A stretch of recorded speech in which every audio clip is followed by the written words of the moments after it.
안녕하세요. 내 인생의 썰 구독자 여러분, 주인장 산수고무전입니다. 그동안 잘 지내셨는지요? 저는 5주 전까지 다 치른 인생이라고 생각했는데 정말 산다는 것은 고행과 같다는 것을 느낍니다. 삶의 고비를 뛰어넘고 넘었는데도 무슨 일들이 이리 많은지 그동안 정신없이 바쁘고 힘들어 사연을 올리지도 못하였습니다. 부디 너그러이 용서하시고 오늘의 사연자 박지은님의 이야기를 들어보시면 정말 세상에는 별의 별 일들이 다 일어나는구나. 막장 드라마를 욕하지만 이 현실 세계에서는 막장 드라마보다 더한 일들이 비일비재하구나. 우리가 살면서 로또 1등의 대우는 만나지 못해도 이러한 사건, 사고 없이 평탄하게 살다가 가는 것도 큰 복이라는 생각이 드는 24년 10월입니다. 그럼 박지은님의 사연 들어보시겠습니다. 참고로 중간에 재단 이름도 가명으로 처리하였습니다. 시작합니다.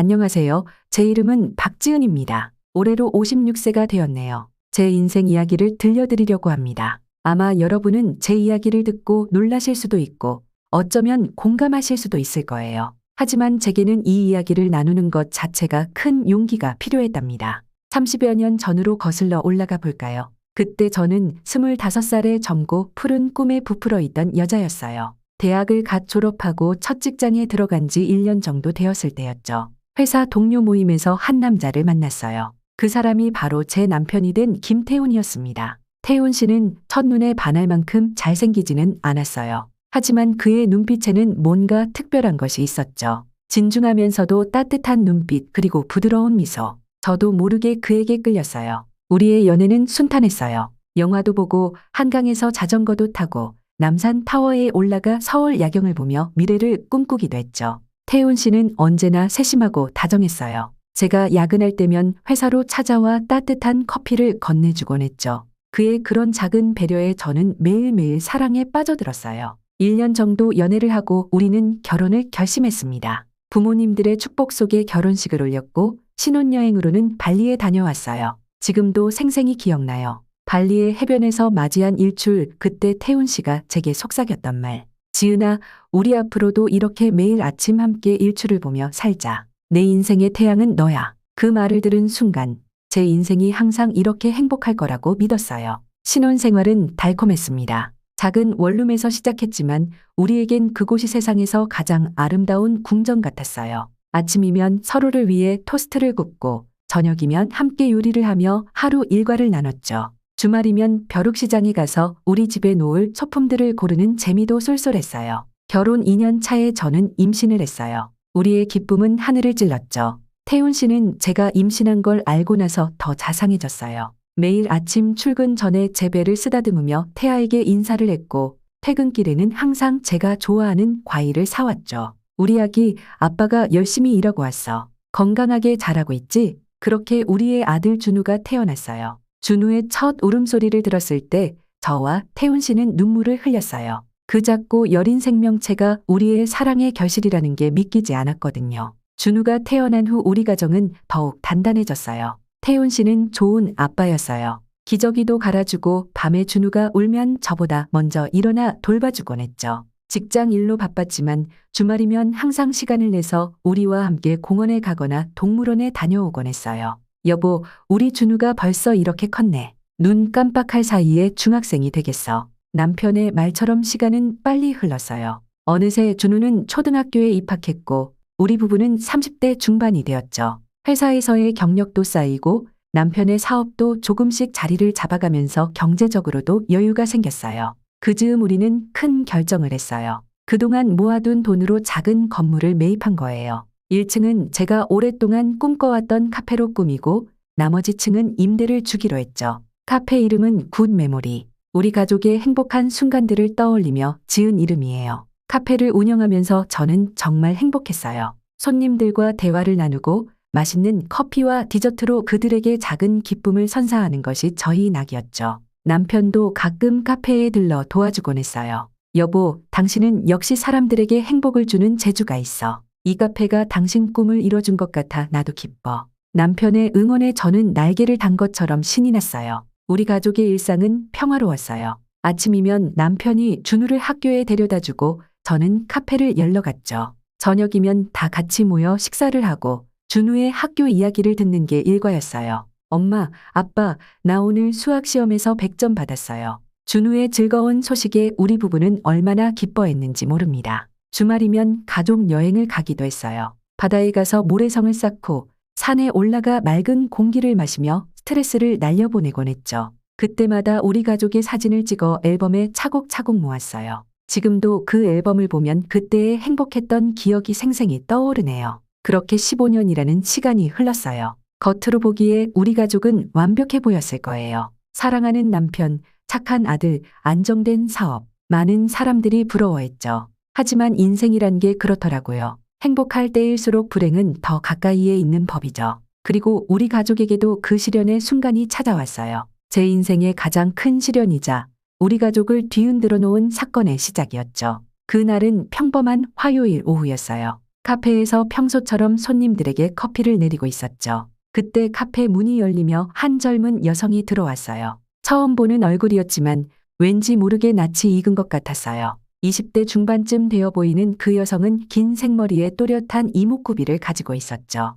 그녀는 주변을 두리번거리더니 카운터로 다가왔어요. 어서 오세요. 무엇을 드릴까요? 제가 밝게 인사를 건넸어요. 그녀는 잠시 머뭇거리더니 조심스럽게 입을 열었어요. 저기, 혹시 김태훈 씨를 아세요? 순간 제 심장이 쿵 하고 뛰었어요. 남편 이름을 물어보는 낯선 여자라니. 하지만 저는 평정심을 유지하려 노력했죠. 네, 알고 있어요. 제 남편인데요. 무슨 일이신가요? 그 여자의 눈이 커졌어요. 아, 사모님이셨군요. 죄송합니다. 제가 잠시 태훈 씨를 뵙고 싶어서 왔는데 저는 그 순간 이상한 예감이 들었어요. 하지만 아직은 아무것도 확실한 게 없었죠. 남편은 지금 회사에 있어요. 제가 뭐라고 전해드릴까요? 그녀는 당황한 듯 했어요. 아, 네. 그냥 제가 나중에 다시 연락드리겠습니다. 죄송합니다. 그렇게 말하고 그녀는 서둘러 카페를 나갔어요. 그녀가 떠난 후에도 저는 한동안 멍하니 서 있었죠. 대체 누구일까? 왜 남편을 찾아온 걸까?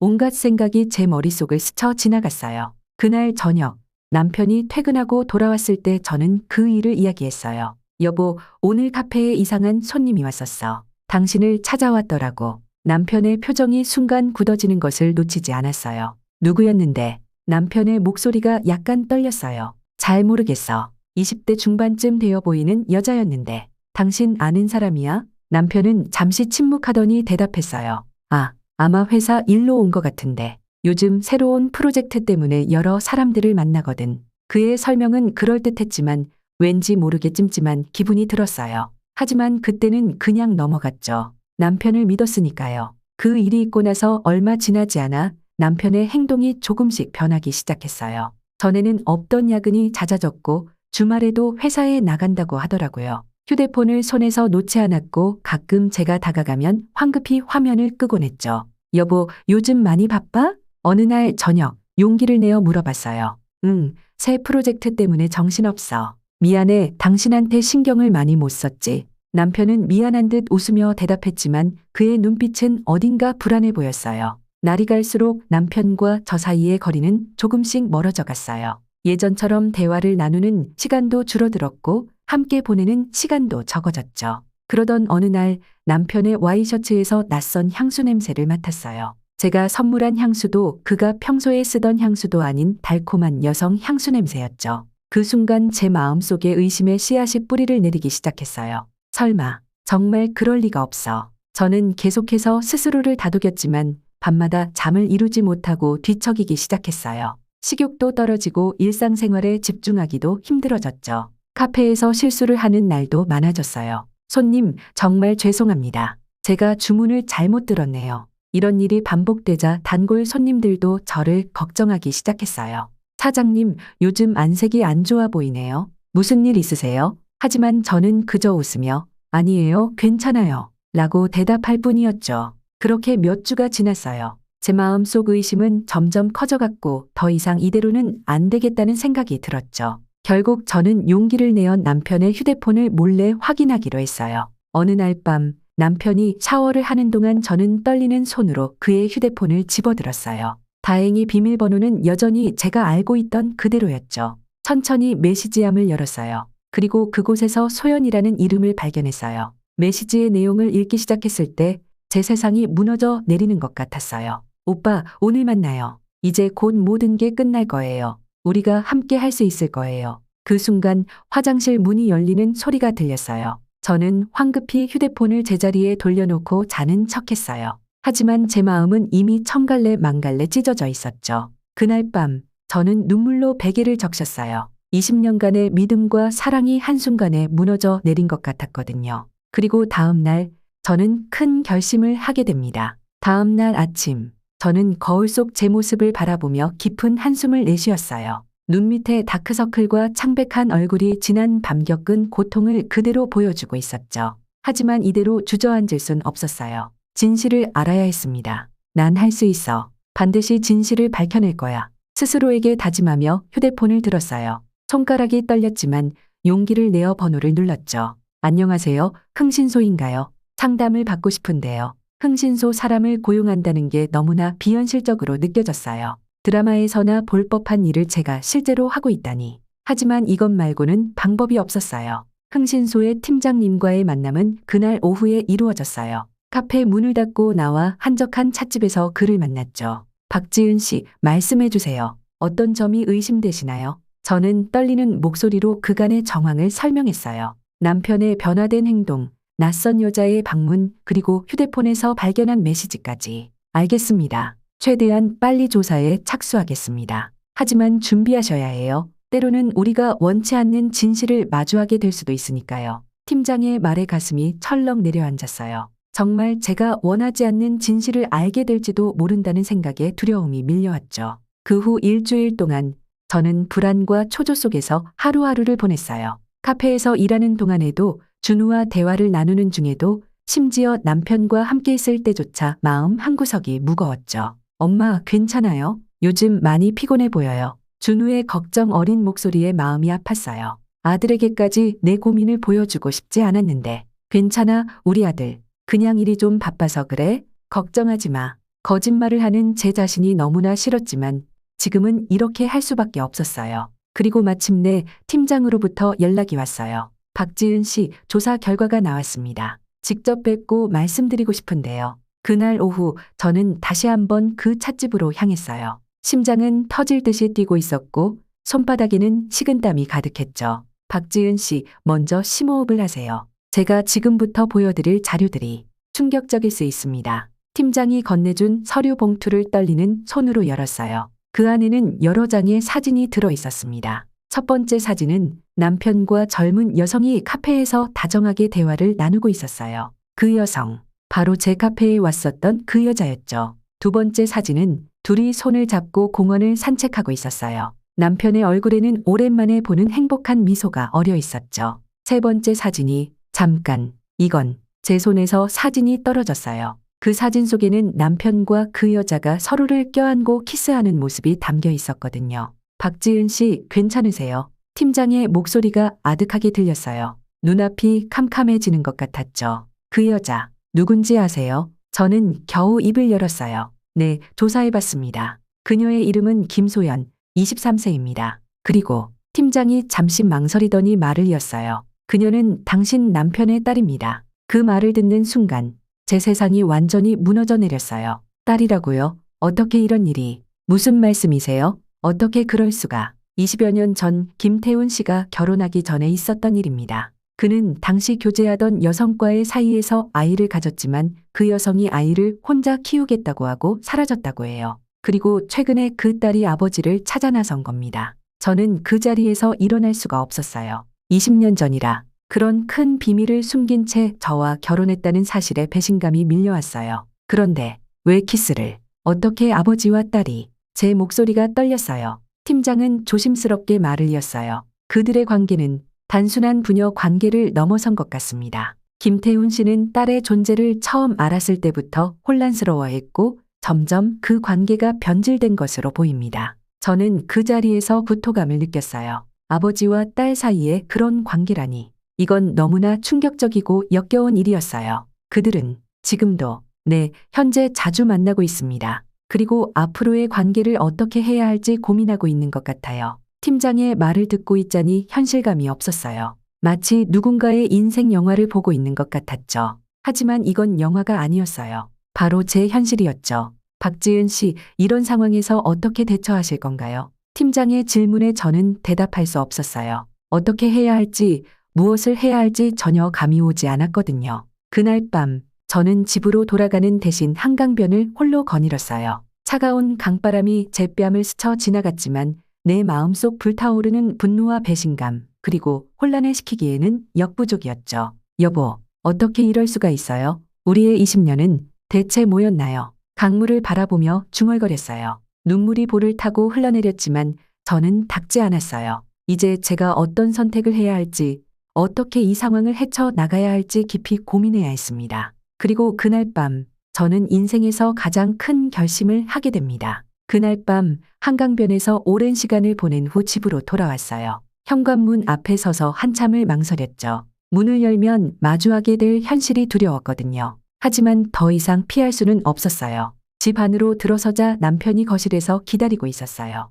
여보, 어디 갔다 왔어? 전화도 안 받고 걱정했잖아. 그의 목소리에 걱정이 묻어 있었지만 제 귀에는 그저 위선으로 들렸어요. 태훈 씨, 차갑게 대답했어요. 우리 얘기 좀 해요. 남편의 표정이 굳어졌어요. 아마도 제 눈빛에서 뭔가를 읽어냈나 봐요. 준우는? 제가 물었어요. 아까 자러 들어갔어. 무슨 일 있어? 준우가 자고 있다는 말에 안도의 한숨을 내쉬었어요. 아들에게 이 상황이 들키지 않길 바랐거든요. 소연이에 대해 말해줘요. 그 말에 남편의 얼굴이 창백해졌어요. 그는 한동안 아무 말도 하지 못하고 그저 저를 바라보기만 했죠. 어떻게 알게 된 거야? 그게 중요한가요? 중요한 건 당신이 20년 동안 나한테 거짓말을 했다는 거예요. 눈물이 왈칵 쏟아질 것 같았지만 참았어요. 약한 모습을 보이고 싶지 않았거든요. 여보, 나도 설명할 기회를 줘. 남편이 다가오려 했지만 저는 한 걸음 물러섰어요. 설명? 뭘 설명한다는 거예요? 결혼하기 전에 아이가 있었다는 걸?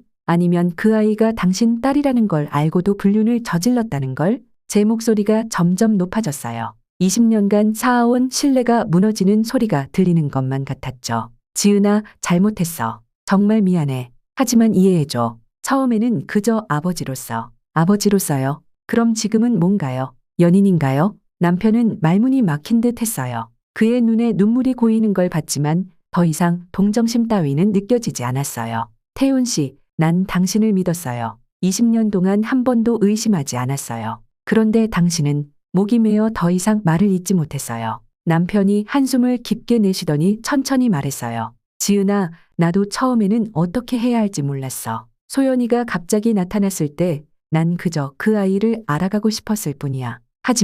하지만 뭐요? 딸에게 끌리기 시작했다고요? 어떻게 그럴 수가 있어요? 남편은 고개를 푹 숙였어요. 나도 모르겠어. 이게 잘못됐다는 걸 알면서도 소연이를 볼 때마다 내 마음이 흔들렸어. 그래서 20년 동안의 우리 삶은 다 버리기로 한 거예요. 남편이 고개를 들어 저를 바라봤어요. 그의 눈에는 후회와 혼란 그리고 무언가 말할 수 없는 감정이 뒤섞여 있었죠. 아니야, 지은아. 난 우리 가족을 사랑해. 하지만 소연이도 내 딸이야. 난 그저 뭐요? 둘 다 가질 수 있다고 생각한 거예요? 태우는 대답하지 못했어요. 그저 그 자리에 굳어버린 채로 서 있었죠. 저는 깊은 한숨을 내쉬었어요. 태훈 씨, 난 이제 어떻게 해야 할지 모르겠어요. 당신을, 우리 가정을 어떻게 믿어야 할지. 남편이 다가와 제 손을 잡으려 했지만 저는 피했어요. 지금은 날 만지지 마요. 난 시간이 필요해요. 그렇게 말하고 저는 침실로 들어가 문을 잠궜어요. 그리고 침대에 쓰러져 한참 동안 울었죠.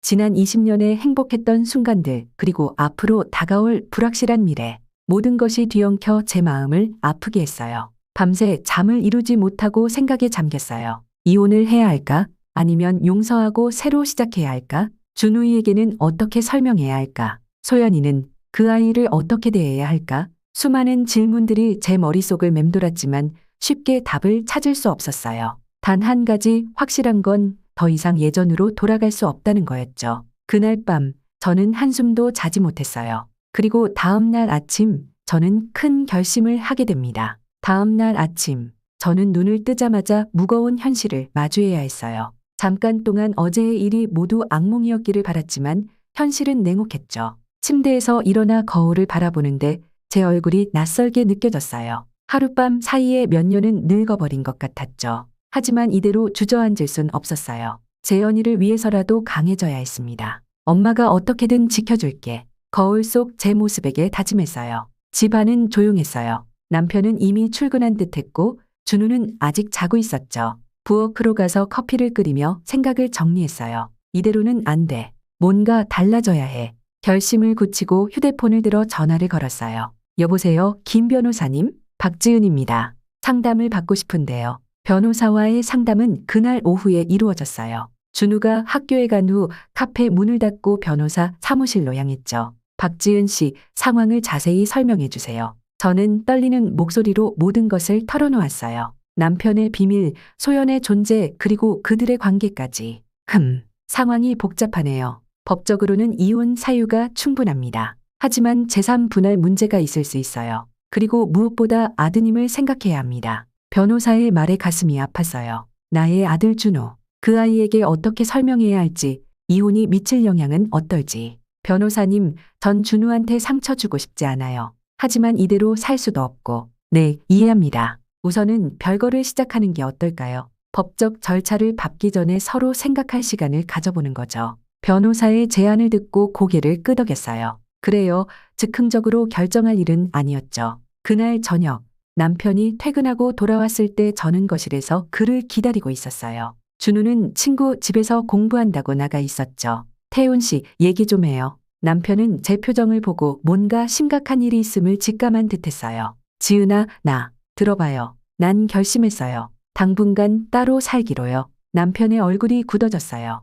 지은아, 제발. 우리 다시 시작해보면 안 될까? 내가 정말 잘못했어. 소연이하고는 완전히 끊을게. 태훈 씨, 지금 당신 말을 어떻게 믿을 수 있죠? 20년 동안 거짓말했잖아요. 그리고 소연이는 당신 딸이에요. 어떻게 완전히 끊을 수 있겠어요? 남편은 말문이 막힌 듯 했어요. 난 이대로 살 수 없어요. 시간이 필요해요. 준우를 위해서라도 우리 둘 다 차분히 생각할 시간이 필요할 것 같아요. 그럼 준우한테는 뭐라고 할 거야? 아직은 아무것도 말하지 마요. 내가 적당한 시기에 설명할게요. 당분간은 엄마와 지내게 될 거라고만 해두면 돼요. 남편은 한숨을 깊게 내쉬었어요. 그의 눈에 눈물이 고이는 걸 봤지만 제 마음은 이미 굳어져 있었죠. 언제 떠날 거야? 내일이요. 이미 단기 임대 아파트를 구해뒀어요. 남편은 놀란 듯 저를 쳐다봤어요. 제가 이렇게 빨리 행동할 줄은 예상하지 못했나 봐요. 지은아, 정말 미안해. 내가 다 잘못했어.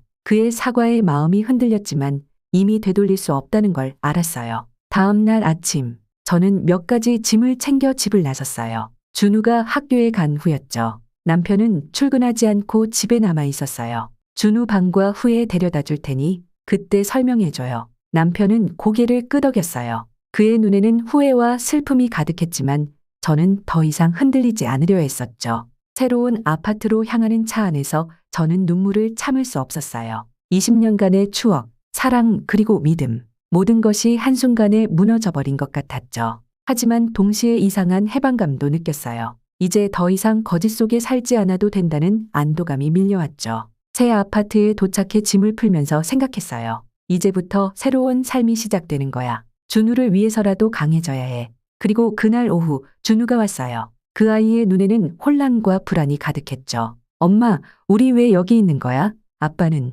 저는 깊은 숨을 들이쉬고 준우를 안아주었어요. 준우야, 엄마가 설명해 줄게. 잘 들어봐. 그렇게 저희 가족의 새로운 장이 시작되었습니다. 앞으로 어떤 일들이 기다리고 있을지, 그리고 우리가 어떻게 이 시련을 헤쳐나갈지. 그때는 알 수 없었지만 한 가지 확실한 건 더 이상 예전으로 돌아갈 수 없다는 거였어요. 별거 생활이 시작된 지 한 달쯤 지났을 때였어요. 저는 새로운 일상에 조금씩 적응해 가고 있었죠. 준우와 함께 작은 아파트에서 지내면서 카페 운영과 아들 돌보기로 하루하루를 보내고 있었어요. 그날도 평소와 다름없이 카페에서 일하고 있었어요. 오후에 한가한 시간 문득 카페 문이 열리며 한 여성이 들어왔어요. 어서 오세요. 저는 평소처럼 미소 지으며 인사했지만 그 여성의 눈빛에서 뭔가 다른 것을 느꼈어요. 그녀는 주변을 둘러보더니 저에게 다가왔죠. 혹시 박지은 씨이신가요? 순간 등골이 오싹해졌어요. 이 여자가 누굴까? 설마. 네, 맞습니다만 누구신지. 그녀는 잠시 망설이더니 입을 열었어요. 저는 김지연이라고 합니다. 소연이, 엄마예요. 그 말을 듣는 순간 제 세상이 멈춘 것 같았어요. 소연의 엄마라고요? 남편의 옛 연인이자 이 모든 혼란의 시작점인 그 여자, 아, 그러시군요. 겨우 이 말만 나왔어요. 뭐라고 해야 할지 몰랐거든요. 죄송합니다. 이렇게 갑자기 찾아와서. 하지만 꼭 할 말이 있어서요. 지연의 목소리에는 간절함이 묻어 있었어요. 저는 잠시 고민하다 카페 문을 닫고 그녀를 안쪽 테이블로 안내했어요. 무슨 말씀이신지. 지연은 깊은 한숨을 쉬더니 말을 이어갔어요. 저, 소연이와 태훈 씨의 관계에 대해 알고 있어요. 그리고 당신 가정에 이런 일이 벌어져 정말 죄송합니다. 그녀의 눈에 눈물이 고이는 걸 봤어요. 사실 저는 소연이를 혼자 키웠어요. 태훈 씨에겐 아이의 존재를 알리지 않았죠. 하지만 소연이가 아버지를 찾고 싶어 해서 결국 태훈 씨를 만나게 해줬어요. 그런데 지연의 목소리가 떨렸어요. 그런데 둘의 관계가 이상해지는 걸 느꼈어요. 처음엔 그저 아버지와 딸 사이의 애정이라고 생각했는데 점점 저는 가슴이 조여오는 걸 느꼈어요. 지연의 이야기를 들으니 그녀 역시 이 상황의 피해자라는 생각이 들었죠. 그래서 어떻게 하실 생각이신가요? 제가 조심스럽게 물었어요. 지연은 고개를 들어 저를 바라봤어요. 저, 소연이를 데리고 외국으로 떠나려고 해요. 이 관계를 끊어내는 게 맞다고 생각해서요. 하지만 그 전에 당신에게 직접 사과하고 싶었어요. 그 말을 듣는 순간 복잡한 감정이 밀려왔어요. 분노, 연민, 그리고 어떤 안도감까지. 김지연 씨, 솔직히 말해서 당신을 보면 화가 나요. 하지만 동시에 당신 인생도. 지연의 눈에서 눈물이 흘러내렸어요. 정말 죄송합니다. 제가 일찍 막았어야 했는데 이런 일이 벌어질 줄은 꿈에도 몰랐어요. 우리는 한동안 말없이 앉아 있었어요. 두 여자, 한 남자로 인해 인생이 뒤틀린 두 여자가 마주 앉아 있는 모습이 얼마나 아이러니한지. 어쩌면 그의 딸까지 세 여자의 뒤틀린 인생. 내 아들은 무슨 죄인가? 언제 떠나실 건가요? 제가 물었어요. 다음 주에요. 소연이를 설득하는 데 시간이 좀 걸렸어요. 지연이 대답했어요. 그렇군요. 부디 소연 씨가 올바른 길을 찾길 바랄게요. 제 말에 지연은 고개를 끄덕였어요. 박지은 씨, 당신과 아드님의 앞날에 행운이 있기를 바랍니다. 정말 죄송합니다. 그렇게 지연은 카페를 나갔어요. 그녀가 떠난 후 저는 한동안 그 자리에 멍하니 앉아 있었죠. 이제 와서 이런 방문이라니. 인생이 참 예측 불가능하다는 생각이 들었어요. 그날 밤 준우가 잠든 후 저는 베란다에 나가 밤하늘을 바라봤어요. 지연의 방문으로 다시 한번 마음이 흔들렸지만 동시에 어떤 결심이 섰어요. 이제 정말 새로운 시작을 해야 할 때야. 다음 날 아침 저는 변호사에게 전화를 걸었어요. 김 변호사님, 이혼 소송을 시작하고 싶습니다. 그렇게 저의 새로운 삶을 향한 첫걸음을 내딛었어요. 앞으로 어떤 일들이 기다리고 있을지 모르지만 이제는 제 인생의 주인공으로 살아갈 준비가 되어 있었습니다. 이혼 소송을 시작한 지 2달이 지났어요. 법정에서 남편을 마주하는 일은 생각보다 훨씬 힘들었죠. 한때 사랑했던 사람, 내 아이의 아버지와 이렇게 차갑게 대면하다니. 하지만 가장 힘든 건 준우와의 관계였어요. 아들에게 상황을 설명하긴 했지만 완전히 이해시키기는 어려웠죠. 엄마, 우리 언제 다시 아빠랑 같이 살 수 있어요? 준우의 질문에 가슴이 찢어지는 것 같았어요. 준우야, 엄마, 아빠가 지금은 조금 떨어져 있어야 해. 하지만 우리 모두 너를 사랑한다는 걸 잊지 마. 이런 대화를 할 때마다 제 결정이 옳은 건지 의문이 들었어요. 하지만 돌아갈 수는 없었죠. 어느 날 카페에서 일하고 있을 때 남편이 찾아왔어요. 지은아, 잠깐 얘기 좀 할 수 있을까? 그의 표정이 심각해 보였어요. 무슨 일이에요? 소연이, 사고가 났어. 그 말의 순간 숨이 멎는 것 같았어요. 무슨, 어떻게 된 거예요? 차 사고였어.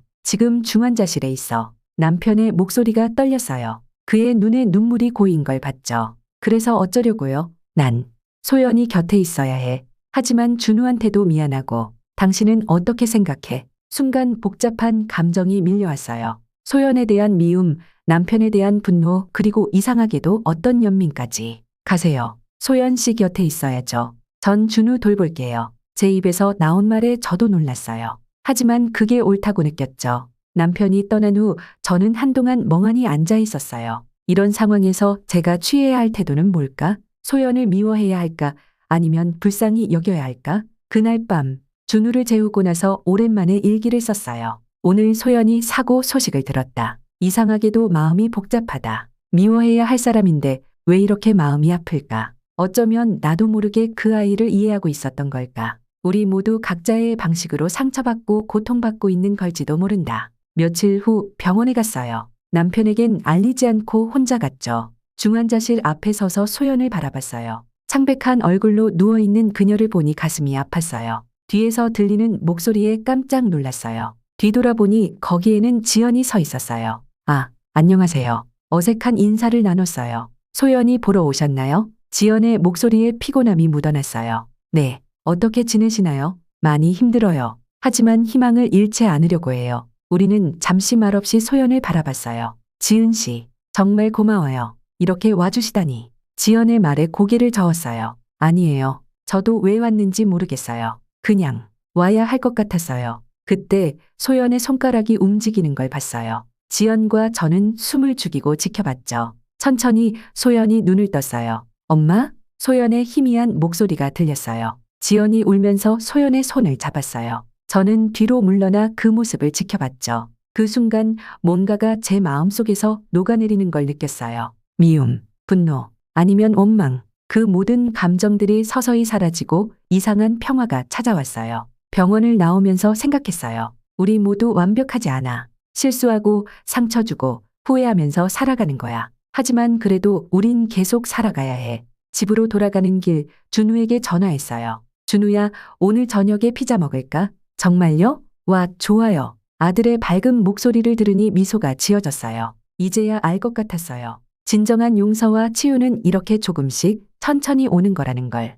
그리고 그 과정에서 우리는 더 강해지고 성장한다는 걸. 그날 밤 준우와 함께 피자를 먹으며 웃고 떠들었어요. 아직 많은 것들이 해결되지 않았지만 이제는 두렵지 않았어요. 어떤 일이 있어도 우리는 이겨낼 수 있을 거라는 확신이 들었거든요. 소연의 사고 이후 6개월이 지났어요. 이혼 소송은 끝났고 카페와 건물 지분의 절반을 받았지만 생활은 여전히 힘들었어요. 카페 운영만으로는 준우와 저희 생활을 꾸려나가기 버거웠거든요. 새로운 일자리를 찾아 나섰지만 쉽지 않았어요. 나이 때문에 경력 단절 때문에 면접에서 번번이 탈락했죠. 죄송합니다만 저희는 좀 더 경력이 있는 분을 찾고 있습니다. 15년 이상 관련 경력이 없으시네요. 좀 애매하네요. 이런 말들을 들을 때마다 자존감이 무너져 내렸어요. 하지만 포기할 수 없었죠. 다시 일어서야 했어요. 결국 저는 작은 것부터 시작하기로 했어요. 카페에서 만든 쿠키와 빵이 인기가 있다는 걸 알았거든요.